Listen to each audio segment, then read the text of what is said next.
Hello dear, स्वागत है मेरे यूट्यूब क्लासेस पे। आज हम लोग अर्थमेटिक प्रोग्रेशंस जो कि मैथ का एक अच्छा टॉपिक है उसको पढ़ेंगे और यह मेनली आपके ICSE board, CBSE board and UP board में है या और कोई भी आप कॉम्पिटिटिव एग्ज़ाम दे रहे हो उसमें अर्थमेटिक प्रोग्रेशन आता है। तो आज हम इस क्लास के माध्यम से अर्थमेटिक प्रोग्रेशन होता क्या है और उससे कुछ रिलेटेड टर्म जानेंगे। तो चलिए आज हम इस क्लास को स्टार्ट करते हैं।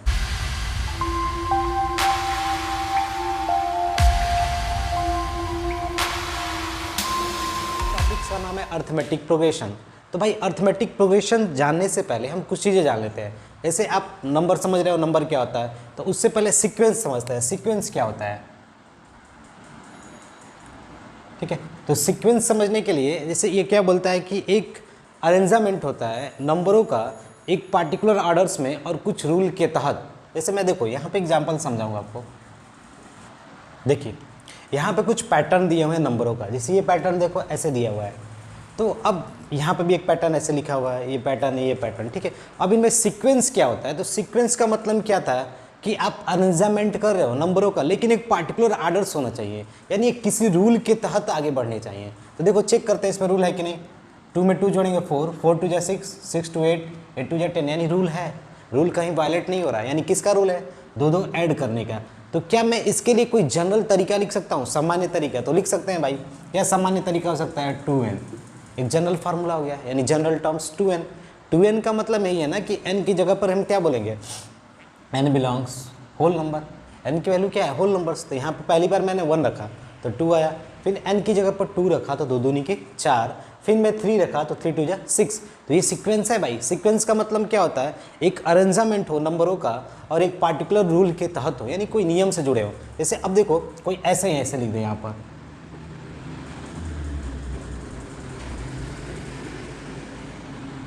ठीक है। तो क्या लगता है ये आपको किसी रूल के तहत है? पहले 3 जोड़ा, फिर 2 जोड़ा, फिर 1 कम हो गया, तो इसमें कोई रूल नहीं है। तो जहाँ पे रूल ना मिले आपको वो सीक्वेंस में आएगा ही नहीं। अरेंजमेंट होता है नंबर। देखो इसमें ये 1 by 1 भी बोल सकते हो, ये 1 by 2, 1 by 3, 1 by 4, यानी लग रहा है कि हमने नीचे जितने हैं, जैसे 1 ऊपर लिखा और नीचे क्या बोल दिया, होल नंबर्स। एन का मतलब सॉरी होल नंबर नहीं, यहाँ पर भी होल नंबर नहीं होगा। एन की वैल्यू नेचुरल नंबर, ठीक है, ध्यान से देखिएगा। क्योंकि अगर आप 0 लोगे ना तो ये 0 हो जाएगा ना, 2 0 0, लेकिन ये स्टार्ट कहाँ से हो रहा है, 2 से हो रहा है, तो इसलिए n की वैल्यू 1। तो n belongs natural number, whole number नहीं लेना है, ठीक है, ध्यान रखिएगा। अब देखो यहाँ पर ये 1 by n, तो n की वैल्यू क्या हो जाएगी, n कैसा होगा, n बिलोंग्स नेचुरल नंबर, ठीक है। तो ये पॉइंट समझना जरूरी है, क्योंकि देखो नीचे क्या है, नेचुरल नंबर 1 2 3 4 5 लाइन से चल रहा है ना। तो ये भी क्या है, आपका सीक्वेंस है। इसमें देखो सीक्वेंस है कि नहीं, 1 का स्क्वायर, 2 का स्क्वायर, आप समझ सकते हो, आइडिया लगा सकते हो। तो जहाँ पे कोई पार्टिकुलर आर्डर्स या रूल्स, पार्टिकुलर आर्डर्स हो किसी रूल के तहत, नियम के तहत, वही सब क्या है, सीक्वेंस है। देखो ये भी सीक्वेंस है, ये वाला सीक्वेंस है, तो है भाई +2 +2 +2, है कि नहीं सीक्वेंस। जब ये सीक्वेंस है तो इसका जनरल टर्म कैसे बोलेंगे, जैसे जनरल तरीका, सामान्य तरीका, इसके लिए क्या होगा, ये देखो सामान्य तरीका क्या हो सकता है, 2n, यहाँ पे 2n + 1 होगा, समझ गए बात को। अब n की वैल्यू क्या होगी, n क्या होगा, तो देखो पहले 3 से चालू है ना, तो यानी n की वैल्यू 1 से चालू होगी, तो n बिलोंग्स होल नंबर, ठीक है, sorry n belongs natural number, बार बार होल नंबर। 0 होल नंबर में 0 आता है, अगर तुम 0 रखोगे तो यहाँ पर क्या हो जाएगा, 0 1, यानी आपकी चीज़ें 1 से स्टार्ट होने लगी, लेकिन यहाँ पर 1 तो दिया नहीं है, 3 से स्टार्ट करना है, ठीक है। तो आप बातें समझ रहे हो। उसका जनरल टर्म, इसका जनरल टर्म क्या हो जाएगा, n स्क्वायर। n स्क्वायर का मतलब n क्या होगा, नेचुरल नंबर कोई लेंगे, 1 का 1 स्क्वायर, 2 का 2। तो ये सारी चीज़ें क्या थी, सीक्वेंस। तो भाई जब सीक्वेंस हमने समझ लिया तो इसी में थोड़ा हम समझ लेते हैं कि अर्थमेटिक प्रोग्रेशन क्या होता है।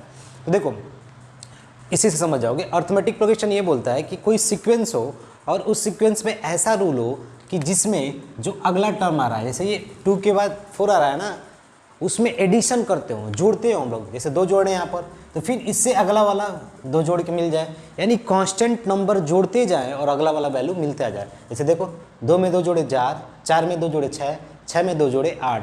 तो भाई इसी को क्या बोलते हैं, अर्थमेटिक प्रोग्रेशन। प्रोग्रेशन मतलब प्रोग्रेस हो रहा है, या अर्थमेटिक सीक्वेंस, ठीक है, आप समझ गए ना। तो वो क्या बोलता है कि उसमें सिर्फ एडिशन की बात हो या तो घटता हो।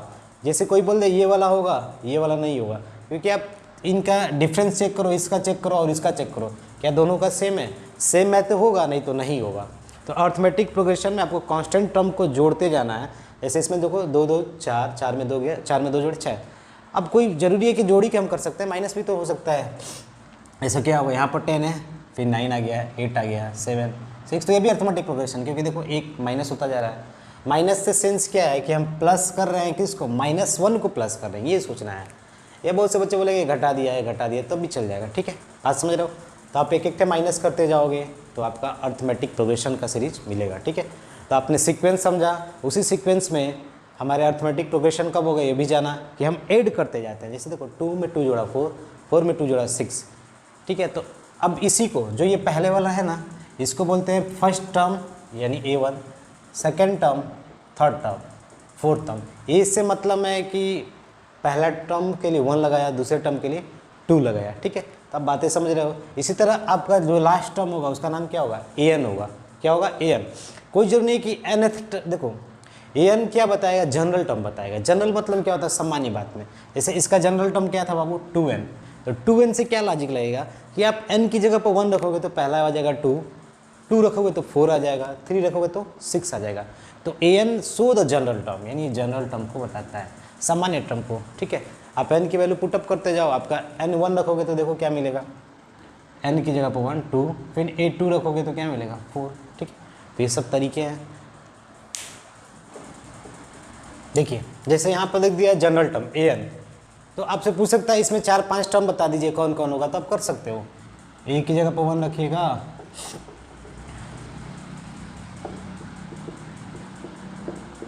-1/6, ठीक है। अब दूसरा टर्म बताना है तो 1 2 यानी 1/6, ठीक है। ऐसे ही तीसरा टर्म बताना है तो 3/6। समझ रहे हो कैसे हो रहा है, देखो यहाँ पर कैसे 3/6 आया होगा, ठीक है। ऐसे ही चौथा टर्म बताना है 5/6। तो क्या कोई ये, अब तो ये सीक्वेंस, पहले तो ये जनरल टर्म दिया था, अब इस जनरल टर्म से आपसे पूछ सकता है क्या ये अर्थमेटिक प्रोग्रेशन बनाएगा या अर्थमेटिक सीक्वेंस बनाएगा। तो आप चेक कर सकते हो, पहला नंबर ये भाई, दूसरा ये है, तीसरा ये है, चौथा ये है। तो हम चेक क्या करते थे कि पहले को छोड़कर जो आगे वाले नंबर आ रहे हैं इनमें हम कुछ ऐड करेंगे तो क्या ये मिलेगा, फिर इनमें कुछ ऐड करेंगे तो ये मिलेगा, फिर इनमें कुछ ऐड करेंगे तो मिलेगा। कुछ ऐड करने का मतलब कांस्टेंट नंबर, भाई कांस्टेंट होना चाहिए। देखो इसमें क्या हुआ, अब कोई जरूरी नहीं कि ऐड ही करोगे, माइनस भी हो सकता है, ठीक है, भी समझने की बात जरूरी है। तो क्या आ रहा है 2/6 आ रहा है कि नहीं, चेक कर लो।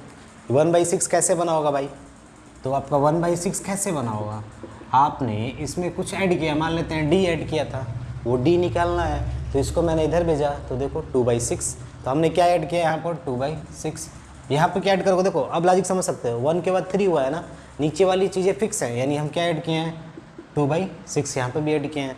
फिर इसमें देखो 2/6 हमने ऐड किया है, 3 से 5 हुआ 2/6। तो भैया ये जो जनरल टर्म है इससे बने हुए सीक्वेंस क्या होंगे, AP में होंगे, समझ गए। तो ये जनरल टर्म से बना हुआ सीक्वेंस किस में होगा, AP में होगा, यानी अर्थमेटिक प्रोग्रेशन में होगा, ठीक है। इतने मैंने एक सीक्वेंस लिखा, तो क्या ये AP में है, तो है भाई 3 3 6 3 3 9। तो जो ये पहला टर्म है इसका नाम क्या है, A1 A2 A3 A4 A5 A6, ठीक है। अब आप समझ रहे हो कि भाई हम दूसरा टर्म निकालने के लिए जोड़ रहे हैं, क्या कर रहे हैं, जोड़ रहे हैं। तो पहले टर्म के लिए तो हमने कुछ नहीं किया, तो हम बोल सकते हैं कि पहले टर्म के लिए छोड़ देते हैं। पहले टर्म को छोड़ के बाकी जो नेक्स्ट वाले टर्म है उसमें आप जोड़ जोड़ के जो एक सीक्वेंस बना दे रहे हो, कांस्टेंट नंबर जोड़ के, देखो 3 3, तो उससे बना हुआ सीक्वेंस ही क्या है, अर्थमेटिक प्रोग्रेशन है, ठीक है। पहले वाले का नहीं, क्योंकि पहले वाले का आइडिया तो आगे वाला ने देगा, तो आगे वाला तो है ही नहीं, ठीक है। तो इसीलिए पहले वाले को हम नहीं लेते हैं। पूछ सकता है क्या सभी में हम जोड़ जोड़ के चेक करते हैं, नहीं, पहले वाले को छोड़ के, ठीक है। अब देखो अब तो जोड़ रहे हो, तब दूसरा भी तो हो सकता है, ऐसे कोई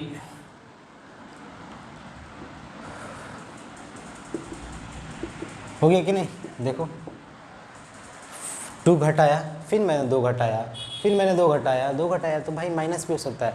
कोई बोलेगा इसका सिर्फ हम माइनस ही करेंगे, तो नहीं, माइनस वाले वर्ड को तुम चेंज कर सकते हो, प्लस करेंगे, लेकिन कैसा प्लस करेंगे, -2 वाला प्लस करेंगे, समझ गए। तो प्लस ही वर्ड होता है। 5 में हमने क्या जोड़ा, -2 जोड़ा, तो क्या मिल गया बाबू, 3 मिल गया। बहुत से बच्चे डायरेक्ट बोलेंगे घटा देंगे, तो भी चल जाएगा, ठीक है, सोचने के लिए आपके लिए बेटर है। प्लस भी बोल सकते हो, प्लस मैंने -2 किया, फिर अगला कैसा निकला था, देखो कर दिया -2। प्लस -2 का मतलब क्या होता है, आप समझ रहे हो भाई, प्लस माइनस में से कौन सा साइन होगा, माइनस ही वाला होगा, तो 3 में से 2 गया 1। ठीक है, बातें क्लियर, आप समझ गए अर्थमेटिक प्रोग्रेशन पूरा। देखो जैसे आपको बोल दे कि कोई अर्थमेटिक प्रोग्रेशन है जिसका नाम an है, तो an का मतलब nth टर्म, इससे थोड़ा पहले आते हैं, तो इससे पहले क्या होगा, n-1 टर्म होगा ना, an-1 टर्म। तो कोई बोल दे कि एक अर्थमेटिक प्रोग्रेशन 2n है, उसका nth टर्म 2n है, तो 2n से बोल दे कि 5 टर्म बनाओ, तो बता दोगे, कैसे बताओगे, 2 4 6 ऐसे ऐसे। ठीक है, 2 1 जाए 2, 2 2 जाए 4। अब n-1 टर्म ये बोल दे, तो n-1 टर्म के लिए अब कुछ नहीं करना है, n की जगह पे क्या लिख देना है बाबू, n-1। ठीक है भाई, n को मैंने चेंज किया इसमें, तो ये भी n किस में चेंज हो गया, इसमें हो गया। अब बोल देगा कि अगर अब मैं दोनों को माइनस करता हूँ, देखो an-1, ठीक है, तो क्या आएगा भाई, अभी पढ़े थे आप कि मान लेते हैं n का मतलब कोई वैल्यू, तुम 2 मान लो, तो यहाँ पर वही n2 क्या दे देगा, 1 दे देगा। तो दो बगल वाले जस्ट टर्म का जब हम माइनस करते हैं, क्या करते हैं, माइनस करते हैं, तो क्या मिलता है हमें बाबू, d मिलता है, कॉमन डिफरेंस मिलता है। कॉमन डिफरेंस मैंने नहीं बताया हुआ, समझ लो, जैसे देखो इसके बीच में गैपिंग कितने का हो, 2 का, तो यही क्या कहलाता है, कॉमन डिफरेंस। ये पहला टर्म दूसरा टर्म, तो 2 कॉन्जिक्यूटिव टर्म है, कैसे टर्म है, कॉन्जिक्यूटिव, तो उनके गैप का d। तो भाई इनका गैप क्या होना चाहिए, एक कांस्टेंट नंबर आना चाहिए ना, तो देखो आ रहा है कि नहीं, चेक करते हैं। तो an की जगह पर 2n minus 2n-1, 2n minus 2n plus 2, यानी कांस्टेंट नंबर आ गया। तो ये जो आपका सीक्वेंस इससे जो बनेगा वो AP में होगा। अगर ये कांस्टेंट नंबर 2 नहीं आता, तो उसके साथ n आ जाता, तो इस सीक्वेंस AP नहीं बनाता। तो AP बनाने के लिए कंडीशन क्या था कि जो भी आपका जनरल टर्म है यानी nth टर्म है, उसमें से n-1 टर्म यानी एक टर्म पीछे एक टर्म कम, और दोनों को जब माइनस करेंगे तो हमें क्या आना चाहिए बाबू, कांस्टेंट नंबर आना चाहिए। अगर वो नहीं आता है तो हमारा AP में नहीं है, यानी अर्थमेटिक सीक्वेंस नहीं है। ठीक है, देखो अगले दिन आपसे पूछ ले कि an एक जनरल टर्म ये है, तो क्या जो ये जनरल टर्म है इससे बने हुए सीक्वेंस क्या AP बनाएंगे, आपसे यही क्वेश्चन बस पूछ दे। तो अभी मैंने बताया था AP होने के लिए क्या कंडीशन था कि आप nth टर्म में से एक टर्म कम कर दो, और जो वैल्यू आनी चाहिए वो कोई कांस्टेंट नंबर आनी चाहिए, यानी कोई एक नंबर आनी चाहिए, 4 5 6 जो भी माइनस। ठीक है, तो भाई मेरा ये है, तो an-1 क्या होगा, करना कुछ नहीं है, n की जगह पर क्या रख देना है, n-1 सब्स्टिट्यूट कर देना है। ठीक है, +1, तो a² + b² माइनस 2n + 1। ठीक है, बातें क्लियर, तो होगा क्या, 2n² हो गया यहाँ तक क्लियर। अब देखो भाई ये है तो क्या मिलेगा,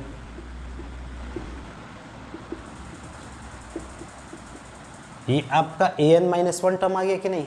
जब आपका an-1 टर्म आ गया और an टर्म ये है, तभी बोला क्या था भाई, एक टर्म कम है तो कॉन्जिक्यूटिव, बगल वाले पड़ोसी हुए कि नहीं। ऐसे पड़ोसी का मतलब क्या होता है भैया, a1 है तो दूसरा a2 है, तो आपस में पड़ोसी हैं, पड़ोसी है ना। तो इन पड़ोसी का अंतर क्या होना चाहिए, कोई कांस्टेंट नंबर, क्योंकि भाई AP कब बनता था, जब दोनों का डिफरेंस कोई कांस्टेंट नंबर आ जाए। ठीक है, तो आप माइनस कर दो, an-1, तो देखो 2n² + 1 माइनस 2n²। ठीक है,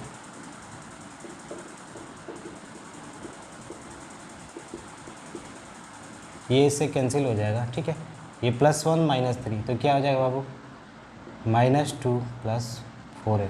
तो क्या ये कोई कांस्टेंट नंबर आ रहा है, नहीं आ रहा है, यहाँ पे n आ जा रहा है, इसीलिए ये वाला जो आप जो सीक्वेंस इससे बने हुए सीक्वेंस की बात कर रहे थे वो AP में नहीं है। तो आप समझ गए ना सीक्वेंस कब AP में होगा, जनरल टर्म क्या होता है। अब जनरल टर्म समझ रहे हो, सामान्य टर्म, जैसे nth टर्म भी बोलते हैं इसको, nवां टर्म क्या है।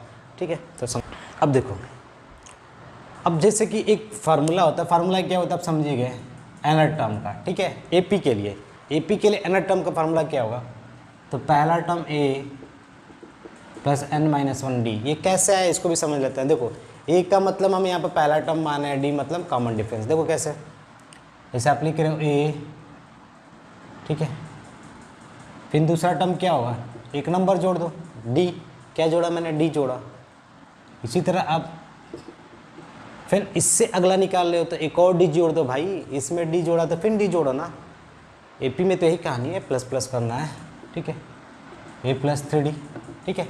ऐसे ही मैं बोल दूं कि आपको n टर्म निकालना है, यानी nवां नंबर जाना है, तो देखो क्या हो रहा है, पहला, दूसरा, तीसरा, चौथा, तो चौथे नंबर पर कितना आगे हो रहा है, एक कम हो जा रहा है कि नहीं, कम हो जा रहा है ना। तो अगर मुझे मान लो nवां निकालना है पद, तो पहला तो A होगा, पक्का है, लेकिन इससे वैल्यू क्या कम हो जाएगी, एक कम हो जाएगी, क्या हो जाएगी, n-1 × d। अभी मैंने समझाया। आप चौथा जब निकाल रहे थे, फोर्थ वाला टर्म, इसका नाम क्या होगा, फोर्थ ही तो होगा, तो फोर्थ वाला निकाल रहे थे तो ए तो था, लेकिन डी के बगल में क्या हो गया, 3, यानी एक कम हो गया, वो हो गया। तो इसी तरह n1 निकालना है तो एक क्या कम हो जाएगा, n-1 × d। बातें कंसेप्ट क्लियर होगी।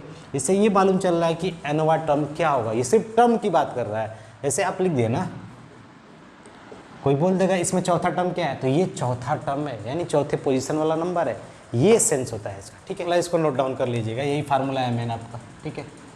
बहुत से लोग यहाँ पर टर्म लिखते हैं, टर्म ऑफ एनवा, तो वो अपने लॉजिक के आप माइंड में सेट कर सकते हो, ठीक है। A + d, दूसरा टर्म A + 2d, ठीक है, ऐसे चलता रहेगा। तो लास्ट वाला टर्म क्या होगा, लास्ट से पहले वाला an-1 × d, ठीक है, होगा ना, an वां टर्म यही ना होगा। मान लो n टर्म को हमें जोड़ना है, an वां टर्म ये हो गया, an से पहले क्या होगा, एक टर्म माइनस, तो A + n-2 हो जाएगा × d। यहाँ पर इसके बीच में कुछ नंबर होंगे, टर्म होंगे। तो देखो मुझे मालूम चल गया कि n वां टर्म ये है, n वां माइनस ये पहला टर्म है, कुछ आप नाम समझ लो, ठीक है, पहला टर्म, इसका दूसरा टर्म, तीसरा, ऐसे चलते जा रहा है, और लास्ट वाला टर्म ये है।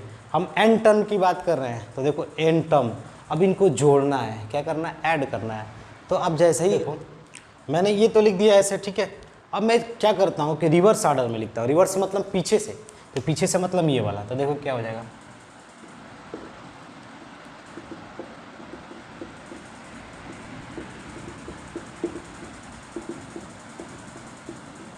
कितनी बातें क्लियर है।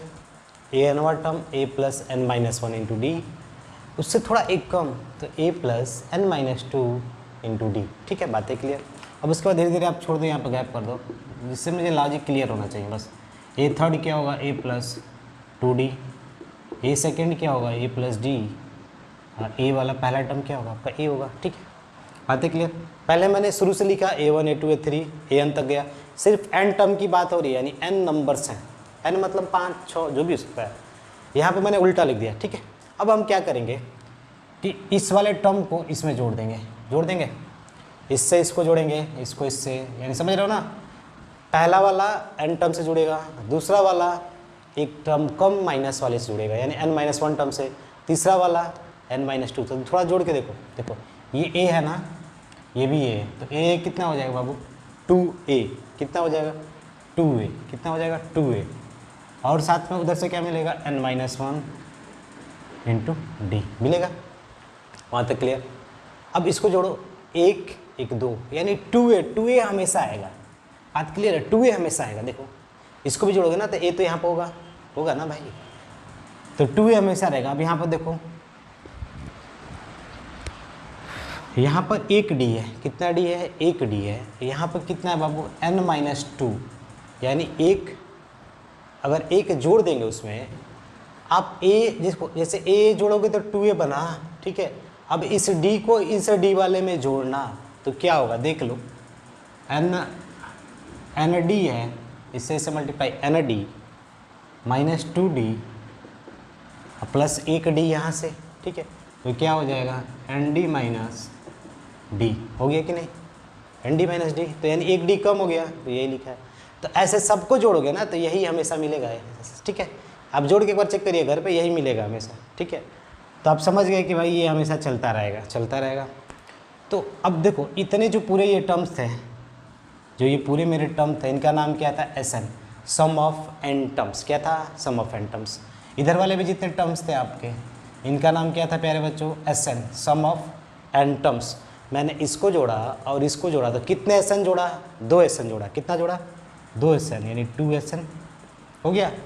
2 SN को जोड़ा तो कैसे आए लोग, ऐसे आए कि नहीं, ऐसे लोग आए, यानी तो कितने आ गए, 2a + n-1 × 2। ये लोग कितने बार आएंगे, ऐसे लोग भाई, हर जगह तो सेम आएगा, n बार आएंगे क्योंकि n नंबर है, तो यहाँ पर किससे मल्टीप्लाई कर देंगे, n से कर देंगे। बात समझ रहे हो, क्यों n से कर रहे हैं आप समझ रहे हो। अब Sn निकालना है तो कुछ नहीं करना है, 2 को नीचे भेज दो तो आपका फार्मूला आ जाएगा। अब वो फार्मूला क्या होगा आपका, तो देख लो, ये होगा Sn equal to n/2 bracket में 2a plus n-1 into D. ठीक है, यही फार्मूला होगा।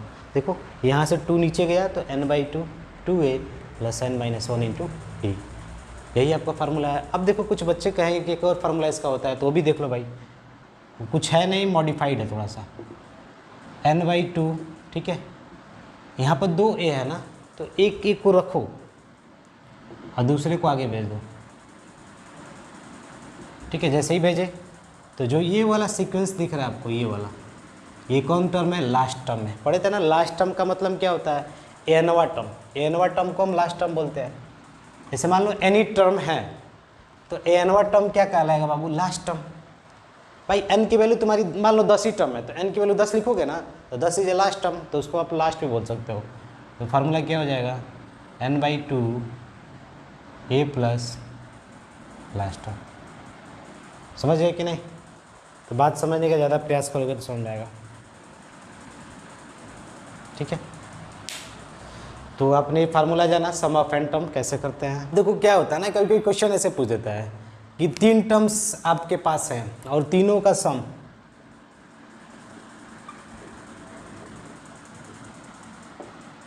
16 है भाई, सम ऑफ 3 टर्म 16 है, तो पूछ देगा बीच वाला टर्म क्या होगा, सेकेंड टर्म क्या होगा, सेकेंड टर्म क्या होगा, पूछ सकते हैं आपसे। तो उस समय बच्चे बड़ा कंफ्यूज होते हैं, क्योंकि वो पढ़े तो ये रहते हैं कि पहला टर्म ए मानते हैं, दूसरा a प्लस डी होगा, तीसरा a प्लस 2d होगा, और उसके बाद इन तीनों को जोड़ते हैं और 16, ये किसके बराबर होगा भाई, 16 के बराबर। मान लो कोई कटने वाला नंबर ले लो 15। ठीक है, हो गया।